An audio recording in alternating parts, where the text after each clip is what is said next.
சற்று முன் கிடைக்கப்பெற்ற மிக மிக முக்கியமான செய்தி ஒன்று வெளியாகி உள்ளது. திருவண்ணாமலையில் பிரம்மாண்டம் காட்டும் என்று கூறிய உதயநிதி அவர்களுக்கு தற்பொழுது திருவண்ணாமலையில் நடைபெற்ற நிகழ்ச்சியில் நிர்வாகிகள் செயல்படாத காரணத்தினால் திமுகவின் உடன்பிறப்புகளால் கலந்து கொள்ள முடியாத நிலைமை ஏற்பட்டது. தாவேகாவின் கூட்டத்தை விட திமுகவின் கூட்டத்தை அதிகப்படுத்த வேண்டும் என்று வெளியூரிலிருந்து ஆட்களை வரவழைப்பதற்கு பணங்களை கொடுத்த போதிலும் கூட கூட்டம் பெருமளவில் வரவில்லை. தற்பொழுது திருவண்ணாமலை நடைபெற்ற நிகழ்ச்சி பற்றி இந்த வீடியோவில் நாம் முழுமையாக பார்க்க போகிறோம். அதாவது திருவண்ணாமலையில் இன்று திமுக இளைஞர் வடக்கு மண்டல நிர்வாகிகள் சந்திப்பு நடைபெறுகிறது. திருவண்ணாமலை அருகே உள்ள மலம்பாட் படியில் நடக்கும் இந்த திமுக இளைஞரணி செயலாளர் துணை முதல்வருமான உதயநிதி ஸ்டாலின் தலைமையில் நடைபெற்றது.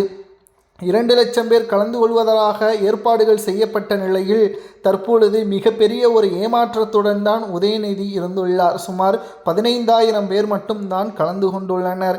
அதுவும் திமுகவின் தொண்டர்கள் தான். பொதுமக்கள் யாரும் கலந்து கொள்ளவில்லை. திமுகவின் நிர்வாகிகளுக்கு கூட்டம் ஏற்படும் என்று பெருமளவில் பாதுகாப்புகளும் உணவுகளும் வழங்கப்படுவதற்கான ஏற்பாடுகள் செய்யப்பட்ட போதிலும் கூட, பணத்தை கொடுத்த போதிலும் கூட அங்கு யாரும் வரவில்லை என்பதும் குறிப்பிடத்தக்கது. ஸ்டாலினுக்கு வரவேற்பு வழங்க ஏற்பாடும் செய்யப்பட்ட நிலையில் தற்பொழுது திட்டமிடப்பட்டுள்ள மாவட்ட எல்லையான மேல் செங்கத்தில் அமைச்சர் ஏவா வேலு தலைமையில் வரவேற்பு அளிக்கப்பட உள்ளது. கட்சி நிர்வாகிகள், தொண்டர்கள், பொதுமக்கள் கலந்து கொண்டு ஸ்டாலினுக்கு வரவேற்பு அளிக்க உள்ளனர்.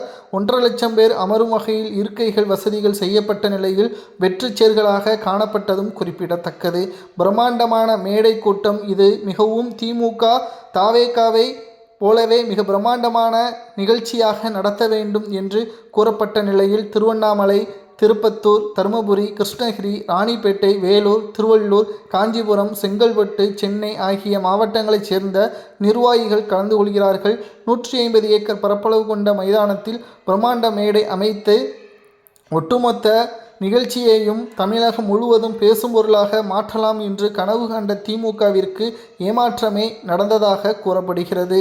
மேலும் இந்த மாதிரியான நிகழ்ச்சிகளுக்கு கட்டுப்பாடுகளை காவல்துறையினர் கொடுத்தார்களா என்ற ஒரு கேள்வியையும் தாவேகாவினரும் அதிமுகவினரும் கூறியுள்ளனர். ஆனால் 2 லட்சத்திற்கு மேற்பட்டவர்கள் கலந்து கொள்வார்கள் என்று எதிர்பார்க்கப்பட்ட நிலையில் தற்பொழுது 15,000த்திற்கு மேற்பட்டவர்கள் தான் வந்தார்கள். உதயநிதிக்கு இது மிகப்பெரிய ஒரு அவமானமாகவும் பார்க்கப்பட்டது.